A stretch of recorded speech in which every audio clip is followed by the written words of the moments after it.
Amém. Dormiram bem? Amém. Não dormiram demais, né?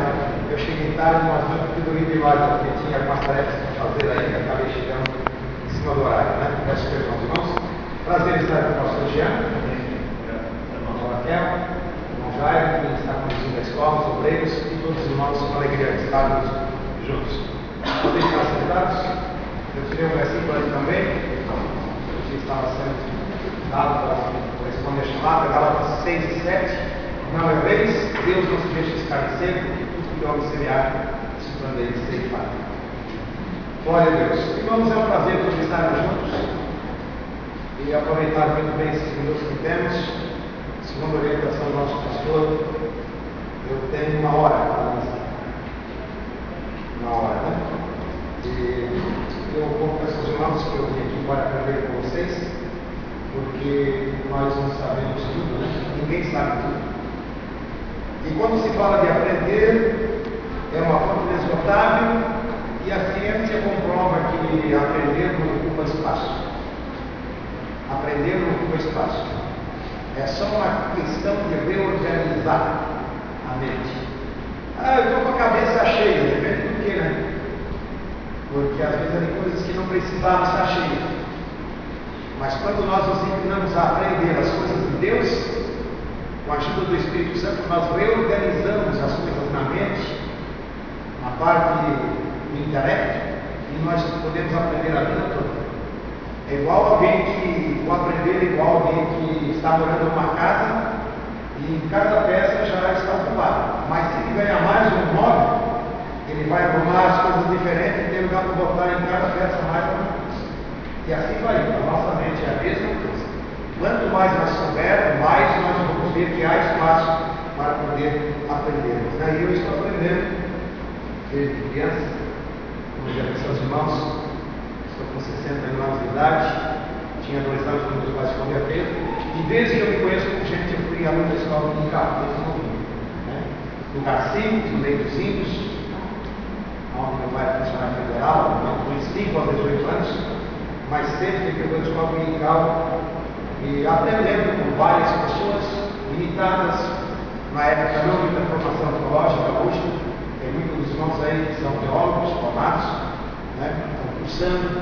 Então nós admitimos que nós não somos melhor do que ninguém pessoas.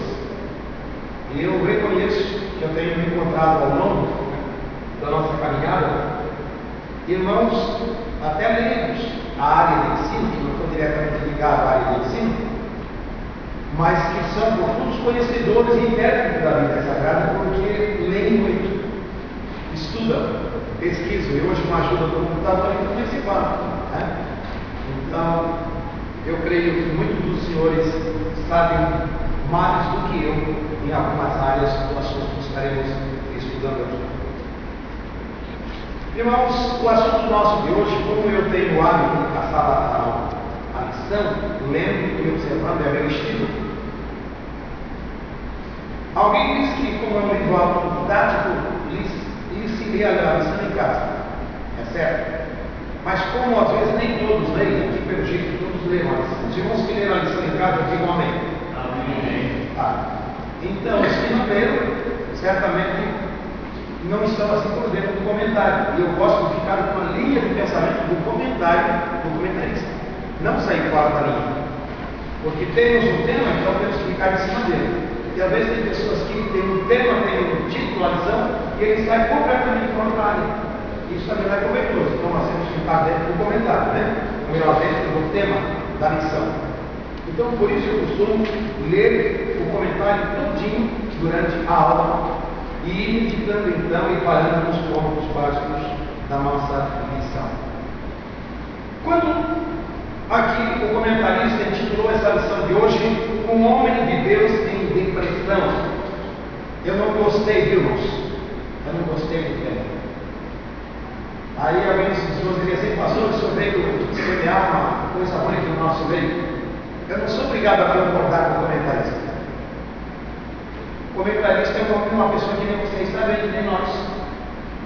Às vezes ele usa uma força de expressão que não cai bem. Pode acontecer. Ele tem o domínio da matéria, porque ele estudou, se preparou prepara o outro para isso, amém? Nós temos que dar a mão a ele. Agora, às vezes tem algumas expressões que nós não somos obrigados a admitir conforme a interpretação dele, né? Eu achei pesado aqui um homem de Deus em depressão. Essa palavra depressão é uma palavra nova. É uma palavra nova. Aqui nós temos poucos irmãos de mais idade, mas quando eu falo que é uma palavra nova, é porque 40 anos atrás, 50 anos atrás, ou menos do que isso, não se ouvia falar em depressão. Não se ouvia falar em depressão. Ouvia-se o estado, as situações, mas não se intitulava em circunstância de depressão. Por que eu achei que foi um pouco forte essa interpretação, dizer que Elias estava em depressão? Eu não vejo Elias tentando contra a própria morte, a própria vida, melhor dizendo, procurando a própria morte. A Bíblia diz que ele pediu em seu ânimo a morte. Pedir em seu ânimo é pensar, ele até diz: eu não sou melhor, tira a minha vida, porque eu não sou melhor. Isso não quer dizer que ele estava numa depressão profunda, como alguém que pega uma corda e se importa. Porque a depressão interpretada à luz do contexto geral é aquela depressão que leva a pessoa ao suicídio. E eu não admito que um homem de Deus ou uma mulher de Deus vá ao suicídio. É por isso que eu não concordo com a expressão aqui. Ficou forte demais, então vamos dosar isso aqui um pouco hoje. Vemos? Porque senão alguém vai sair daqui dizendo: bem, pastor, se Elias que era o homem de Deus, esse povo caiu do céu, entrou em depressão, então eu estou arrasado. Estou morto. Então, irmãos, não é assim. Eu não quero que ninguém fique pensando: Elias passou por depressão. Sofrer ou estar deprimido não significa entrar em depressão no sentido literal da palavra. Não significa isso. Tem dia que nós estamos mais para cima, mais otimistas, o nosso sistema nervoso, o nosso organismo, as circunstâncias, as lutas espirituais. Né? Então isso daí oscila. Então tem dia que nós estamos deprimidos. A palavra depressão vem de deprimir ou de depressão, como queira, está dentro da mesma linha de interpretação do sinônimo. Então, ser deprimido, estar deprimido, pode ser periódico, pode ser por um momento. Não precisa dizer que está acometido de uma depressão irreversível, de um quadro clínico que é condenado, eu diria assim, é uma situação de desespero porque não tem mais reversão. Não, eu não acredito nisso, né? Então, aqui, um homem de Deus em depressão, eu até pus um ponto de interrogação, porque a minha revista, geralmente, nós costumamos fazer no computador alguns comentários sempre à parte, mas eu acho mais cômodo para mim, eu ia anotando, né? Eu vou sublinhando, anotando com uma caneta vermelha, caneta preta, né? Então, é a minha maneira assim. Eu coloquei um ponto de interrogação no final aqui. Um homem de Deus em depressão, e eu botei ponto de interrogação. Um homem de Deus em depressão, ficou assim meu título aqui, né? Da minha missão. Então, poderá Elias de fato estar deprimido, mas não no sentido da depressão, como alguém possa querer julgar que ele estava desesperado, ou então até tentando contra a própria vida, quando ele apenas pediu em seu ânimo a morte, como alguém deve Deus. Nesse momento agora, se eu não tivesse morto, era melhor, né? Se Jesus tivesse me levado, Deus uma palavra mais serena, mais calma, mais doce, né? Se Jesus me levasse, era melhor. É a mesma coisa que eu disse. É a mesma coisa. Isso é depressão, isso é depressão. Né? É estar deprimido, mas não ao ponto máximo. Vamos ao texto então, que é a minha forma de cristão, se não se pergunta. Em tudo somos atribulados, mas não angustiados, perplexos, mas não desanimados, perseguidos, mas não desamparados, abatidos, mas não destruídos. Aí os irmãos já estão vendo aqui que isso aqui é um paradoxo com o título da lição, com a interrogação. Paulo diz que nós podemos ser provados, mas não chegar ao extremo. Provados sim, atribulados sim, provados sim, mas não desanimados, desesperados, não. Então, já há um paradoxo aqui, já achou um pouco a ideia, eu comentei se fosse interpretado, tá vendo? A verdade prática, os conflitos de Elias o levaram a enfrentar períodos de depressão e tristeza, mas o Senhor ajudou a superar. E se alguém estiver passando por alguma coisa semelhante, também por isso, né? O Senhor também se compadeceu de Elias, se alguém é o caso de depressão, e vai se compadecer de alguém também. Eu pergunto aos irmãos nessa manhã, eu queria algumas respostas. O que é depressão para vocês? Eu quero que alguns irmãos respondam aí, dentro da sua maneira de pensar, o que é depressão. O que é depressão, irmãos?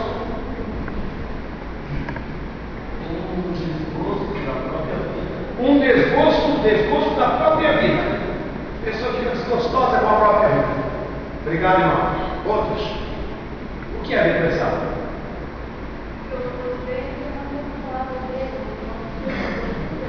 Uma tristeza profunda? Uma tristeza profunda. Uma tristeza na alma. Isso. Outros irmãos.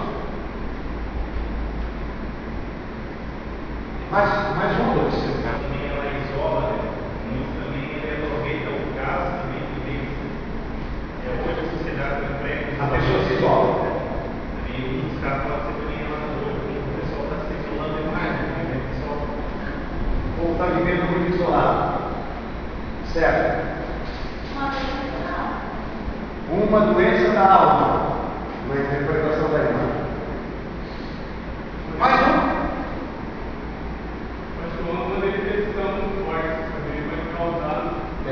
Isso são motivos que levam à depressão. Uma decepção muito forte. Bem, irmãos, a resposta científica que eu daria aos irmãos é que nós temos que justamente saber o que é depressão e dividir, porque ela vai desde a neurose, que eu já vou explicar para os irmãos, se alguém não sabe o que é a neurose, a psicose. Vou simplificar. Vai desde o estado de sistema nervoso abalado a uma abalo psicológica. Então a depressão se encaixa dentro dessas definições. Então existem casos que é o sistema nervoso abalado, extremo, pode ser uma depressão, como pode ir se agravando e atingir o psíquico. A parte psicológica da pessoa chega a inverter. Tem pessoas que você vai tratar com ele, está em depressão, ele entende tudo errado. A gente quer fazer bem e interpreta mal, já viu uma coisa assim? São casos e casos.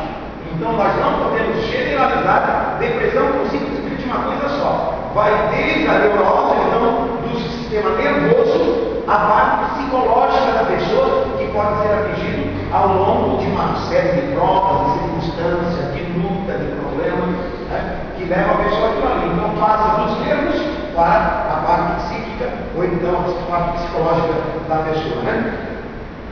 Então nós temos que justamente, irmãos, eu para mim, se me perguntar antecipado, pastor, qual é a receita contra a depressão?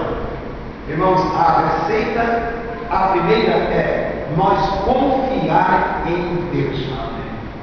E a segunda é você cuidar de você mesmo. Gente que não se cuida, gente que não se controla, gente que não se equilibra, é propenso a ciclos da depressão.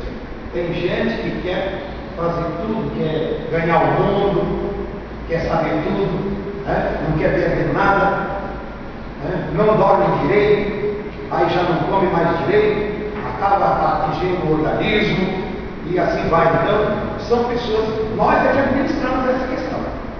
Muito tem a ver em administrarmos o nosso cuidado de situação. Pois bem, os versículos da leitura nossa, irmãos, os irmãos leram aqui, foi lido? Não foi lido, né? Eu vou passar rapidamente aqui para ganhar tempo. Então Jezabel mandou um mensageiro a Elias a dizer: assim me façam os deuses e eu tanto, se de certo amanhã a esta hora, ou a estas horas, não puser a tua cabeça como um deles. Porque vendo ele se levantou para escapar com vida, se foi e veio a Berseba, que é de Judá, e deitou